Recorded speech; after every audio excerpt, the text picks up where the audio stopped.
qu'une fois encore, malgré la saison estivale qui est déjà bien avancée, vous répondez présents, très nombreux. Très nombreux sont ceux qui également ont été retenus par des obligations et ne sont pas présents physiquement avec nous ce soir, mais le sont par la pensée et véritablement le soutien que vous m'avez apporté est un soutien qui m'émeut énormément. Ce soir, je veux vous adresser à tous des remerciements sincères, profonds et qui viennent du cœur.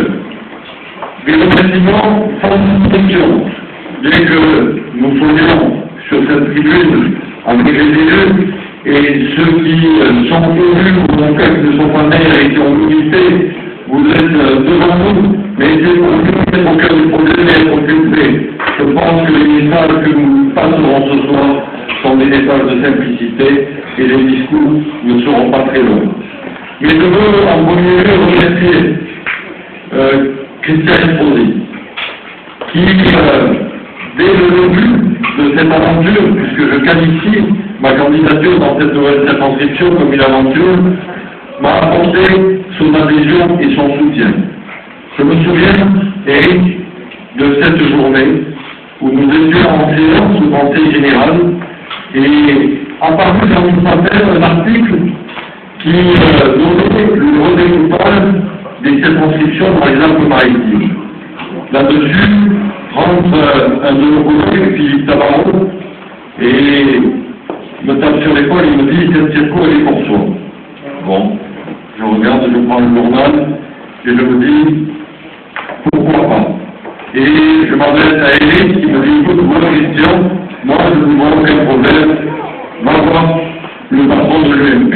Et là, je prends contact avec Christian Estrosi, qui me dit si tu veux partir dans cette circonscription, qui est une nouvelle circonscription, qui ressemble effectivement à celle que nous avons travaillé ensemble depuis 1997, où j'ai été son suppléant, vas-y, en contact avec les élus et ton jour. Et à partir de ce moment-là, j'ai déclaré ma place dans cette deuxième circonscription.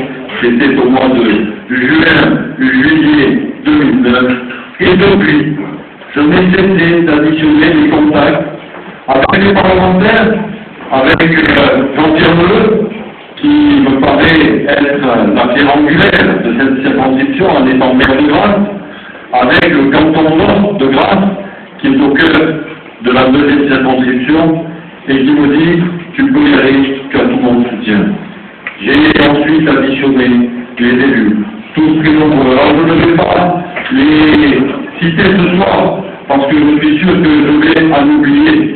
Mais en m'adressant en premier lieu aux conseillers généraux, avec le conseiller général, mon ami Thierry Morani, le conseiller général de l'Espérance, que j'ai vu dans les premiers, et qui me dit « Charles, je crois que je te donne un conseil, c'est bien, tu as mon soutien, mais fais tout de suite, et bien le comité de soutien. » Et de cette histoire-là, en comité de soutien, je suis ensuite allé voir les autres conseillers généraux, avec Robert Velay, avec René Gilly, qui était à l'époque conseiller général encore du canton de Touette et qui a été remplacé par notre ami Roger, lequel m'a apporté également son soutien, avec le conseiller général de Carence, qui n'est pas de notre bord, et à qui, ce soir, j'ai malgré tout signifié que nous étions sur ces terres, en lui disant, si tu veux venir, tu es bienvenu, parce que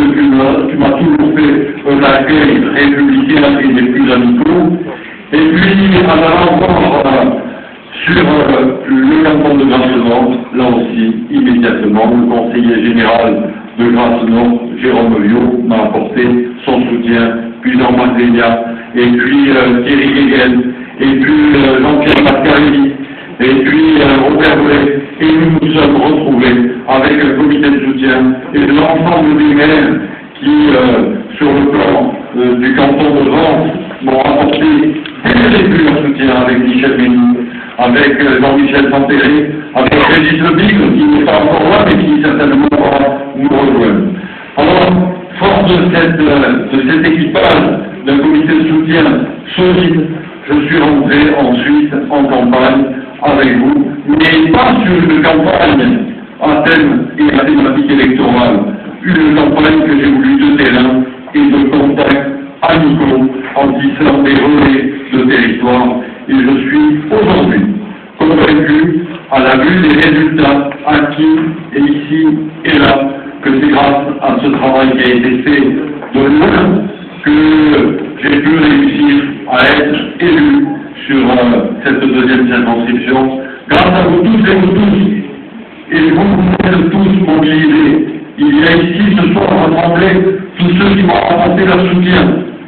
Quelques-uns des soutiens financiers quand ils le pouvaient, d'autres des soutiens militants sur le terrain, d'autres des soutiens jusqu'à la tenue de bureau de vote.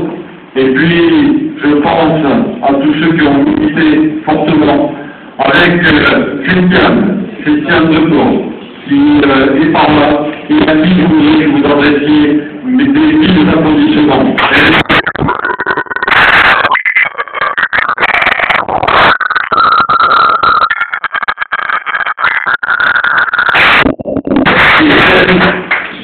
Que vous connaissez toutes et tous, c'est celle grâce à qui on a obtenu ce rassemblement et le fait que petit à petit, avec Laurence avant, avec Estelle sur Carmos, avec Paul, allez là je me suis lancé dans une énumération, je suis mort, parce que je vais arriver au bout et je vais certainement à m'oublier, j'ai 5 ans pour m'en emprunter, alors je vais m'arrêter tout de suite en vous disant que vous êtes vraiment tous dans mon cœur des personnes importantes. Les connaissances que nous avons eues, après l'environnement, mais il a accepté ma demande d'avoir Daniel Duvillard comme suppléant, une candidate suppléante qui n'a cessé de m'accompagner sur les 105 réunions publiques que nous avons en finale totale, avec au compteur plus de 10 000 km. Eh bien, je suis fier, avec le temps que nous avons fait, ma chère Danielle, de voir le résultat qui a été le nôtre. Parce que, à la lueur des commentaires des uns et des autres, à la sortie de cette campagne, eh bien, je mesure le combat que nous avions à faire sur M. Astier, qui était un grand personnage en définitive, parce qu'il avait l'investiture des Verts, il avait l'investiture du PS, mais partout où il allait, il n'était ni Vert ni PS, et surtout pas encarté. Et il ne faisait pas de politique. Voilà, 40 ans qu'il travaillait dans le terrain, mais il ne faisait jamais de politique. Et quand je dis que je mesure l'impact qu'avait ce candidat, eh bien, c'est parce que bon nombre de ceux qui m'ont adressé leurs félicitations ont dit que cette victoire était une belle victoire et que, quelque part, beaucoup n'auraient pas parié un copec sur notre victoire. Sauf le président départemental de l'UMP et Christian Estrosi, et qui, tous deux, avaient savamment réfléchi les résultats et m'avaient dit tu vas y aller.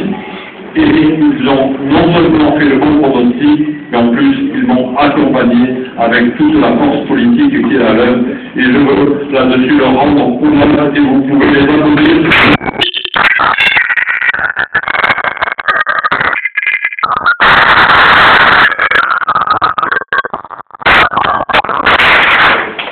Je veux dire aujourd'hui que le résultat d'inscription, avec de très bons scores, viendrez voir ce score de la gueule, mon cher Michel, 57 points.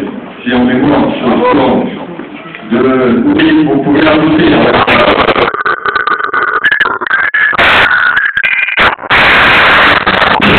Les François avec 58 points, ce qui ne veut pas dire.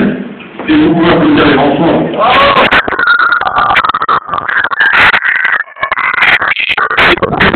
Que les autres ont démérité, notamment celui qui arrive en tête, le maire de Terrasse, la communauté.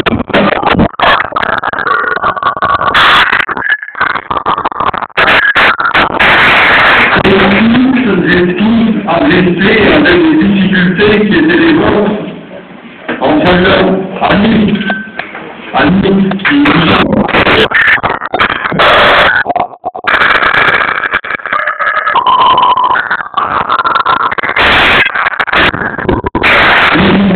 dans cette campagne difficile, mais dans laquelle on sent bien que nous donne un monde de victoire qui nous laisse de belles espérances.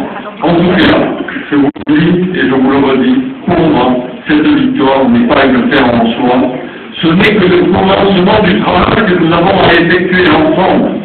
Ce n'est que le commencement du travail que j'ai pu toucher du doigt en arrivant à l'Assemblée nationale.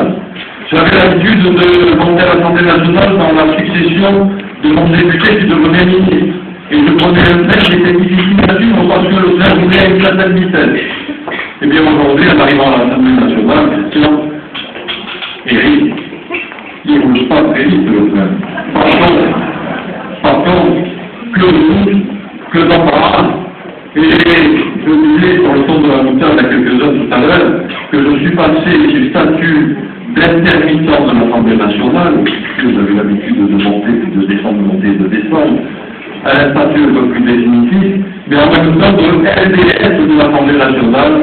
Eric et Christian m'accueillaient dans leur bureau, je suis resté sans bureau jusqu'à mercredi dernier, tout simplement parce que les socialistes n'avaient pas encore fait le choix des bureaux qu'ils voulaient occuper, pour occuper les meilleurs bâtiments, pour occuper les meilleurs bureaux, et que nous étions dans l'attente de leur décision, et il a fallu presque attendre un mois pour avoir les locaux. De la même manière que quand on a écoute le président de la République, eh bien on entend, si, on entend des promesses, il continue comme s'il était en campagne électorale à faire des promesses, à ne rien dire, à avoir un discours creux, si, à dire après les premières décisions, on va donner le prix de l'essence.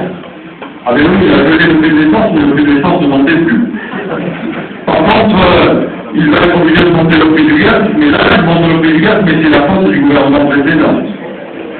On va dire sur les licenciements de PSA, Christian Poitiers a connu les difficultés de négociation avec Renault, avec Carlos Ghosn. On va dire que c'est à eux d'assumer ces difficultés aujourd'hui. Et qu'ils disent qu'ils vont regarder le dossier, que c'est inacceptable. J'attendais qu'ils rentrent dans l'action plutôt que de continuer à dire ce que j'ai entendu hier dans le discours du 14 juillet, où ils disent on va regarder, on va voir, on va faire des commissions, on va réfléchir, on va y penser. Il n'empêche que les sujets aujourd'hui sont bien réels, les difficultés économiques sont là, et que j'aimerais bien qu'ils rentrent de plein pied dans les mesures pragmatiques et efficaces pour relancer l'économie. Allez, ce soir, je vais pas poser mon propos sur ce propos politique. Nous sommes tous d'accord, on est là pour voir le verre de la victoire tous ensemble. Je ne vais pas laisser passer ce moment d'été à dire on va remettre ce rassemblement et ces remerciements au mois de septembre. On aura l'occasion d'avoir d'autres moments, mais pour moi, aujourd'hui et ce soir, je voudrais savourer avec vous qui m'avez aidé à tous les niveaux dans cette campagne, dans cette élection. Le jour de l'élection, c'était pas facile. Pendant la campagne, nous avons entendu de toutes les gouttes. Quand Pierre, qui a confondu le téléphoneur de Pierre Duché, on n'a pas d'affiche en canton. Avec Daniel, on s'en regardait, on disait, comment ils peuvent ne pas avoir d'affiche? Et on faisait le nécessaire. Grégory, que je n'ai pas là. C'est là.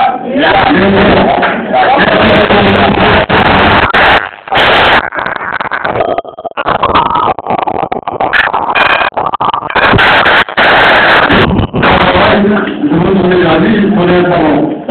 Quand il n'y avait pas d'affiche, je me disais qu'il n'y avait pas d'affiche. N'est-ce pas, Jean-Michel? Il est où, Jean-Michel? Il est là. Hein? Vous avez collé. Et on a tous répondu parce que c'est vrai que cette circonscription nouvelle nécessitait que l'on trouve ensemble de nouvelles références, de nouvelles méthodes de travail, en remerciant Jean-Pierre Leleu de m'avoir mis ces équipes de campagne à ma disposition sous la période de Jérôme, en disant voilà, avec Jérôme, il y aura une interface. Et on a essayé là aussi.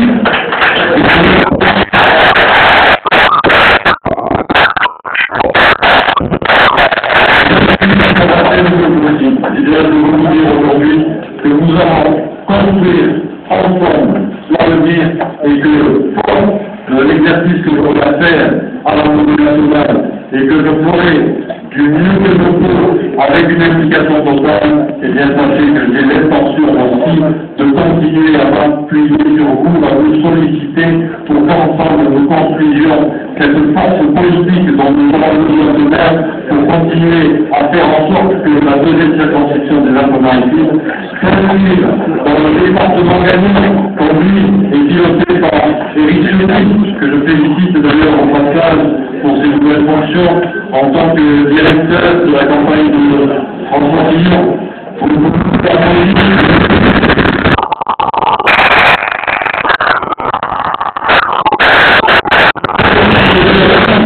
On gère la question de continuer nos actions que le secrétaire réussi avec le grand flemme dans les Alpes-Maritimes de la députée sur neuf, afin que ce que nous avons aujourd'hui au niveau des amis de Nicolas Sarkozy et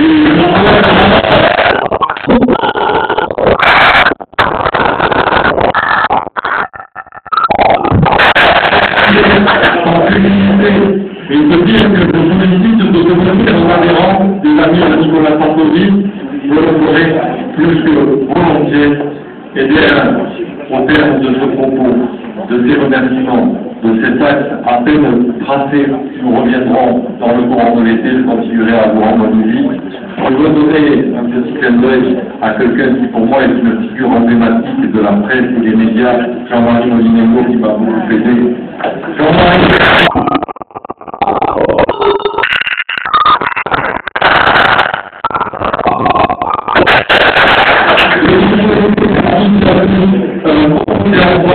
je suis à votre disposition, je reste à votre contact et que nous ayons le meilleur parcours possible et le plus grand succès. Merci à vous.